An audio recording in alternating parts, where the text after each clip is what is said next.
ದೇವರು ನಾನು ನಿಮ್ಮ ಕರ್ನಾಟಕದ ಕಣ್ಮಣಿ. ನಾನು ಬಂದಿರುವಂತ ಪ್ಲೇಸ್ ಯಾವ್ದಪ್ಪ ಅಂದ್ರೆ ಮಡವಾಡಿ ನಂಜುಂಡೇಶ್ವರನ ದೇವಸ್ಥಾನ. ಇದು ಎಲ್ಲಿದೆಯಪ್ಪ ಅಂತಂದ್ರೆ ಸುಮಾರು ಕೊಳ್ಳೇಗಾಲದಿಂದ 10 ಕಿಲೋಮೀಟರ್ ದೂರದಲ್ಲಿದೆ. ಈ ದೇವಸ್ಥಾನದ ಬಗ್ಗೆ ಏನೆಲ್ಲ ವಿಷಯಗಳಿದೆ ಅದನ್ನ ನಮ್ಮ ಜನಗಳ ಹತ್ರ ಕೇಳೋಣ ಬನ್ನಿ.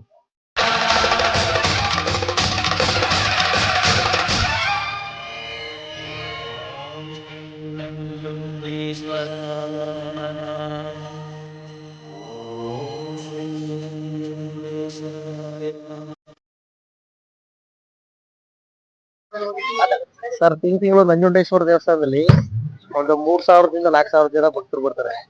ಬಂದಂತ ಭಕ್ತಾದಿಗಳಿಗೆ ಪ್ರಸಾದ ಮಾಡಿ ತಿಂಗಳು ನಾವ್ ಎಷ್ಟು ಮಾಡ್ತೀವಿ ಅಷ್ಟು ಡಬಲ್ ದಿನಸಿ ಆಗ್ಲಿ ಏನೇ ಆಗ್ಲಿ ದೇವಸ್ಥಾನಕ್ಕೆ ಹಂಗೆ ಬಂದು ತಿಂಗಳಿಗೆ ಒಂದು 30,000-40,000 ರೂಪಾಯಿ ಖರ್ಚು ಮಾಡಿ. ಸರ್, ಇದು ತುಂಬಾ ತುಂಬಾ ಶತಮಾನದ ದೇವಸ್ಥಾನ. ಇದು ಇಲ್ಲಿ ಒಂದು ಕಳ್ಳಿ ಹೊಳೆಯದ ಕೆಳಗಡೆ ಒಂದು ಕಲ್ಲಿತ್ತಂತೆ. ಆ ಸೋಲಿಗೆ ಕಲ್ಲು ಹೊಡೆದಲ್ಲ ಆ ಚಿಪ್ ಹೋಗಿ ನಂಜನಗೂಡು ಬಿದ್ದಿರೋದು. ಶ್ರೀಕಂಠೇಶ್ವರ ದೇವಸ್ಥಾನ ಆಯ್ತಲ್ಲ, ಮೂಲತಃ ದೇವ್ರು ಇದೆ. ಇಲ್ಲಿರೋ ಚಿಪ್ ಬಿದ್ದಾಗ ಅಲ್ಲಿ ಬಿದ್ದಿ ಅಲ್ಲಿ ದೊಡ್ಡ ಕರ್ನಾಟಕ ಮುಜರಾಯಿ ಸೇರಿ ದೊಡ್ಡ ದೇವಸ್ಥಾನ ಆಗೈತೆ. ಮೂಲತಃ ವಿಗ್ರಹ ಇದೆ. ನಂಜನಗೂಡಿನ ದೇವಸ್ಥಾನಕ್ಕೆ ಮೂಲತಃ ದೇವರು ಇದೇ ದೇವರು. ಸರ್, ಈಗ ಉಳಿಮೆ ದಿನ ಬೆಳಗ್ಗೆ 5 ಗಂಟೆಗೆ ಓಪನ್ ಮಾಡ್ತಾರೆ.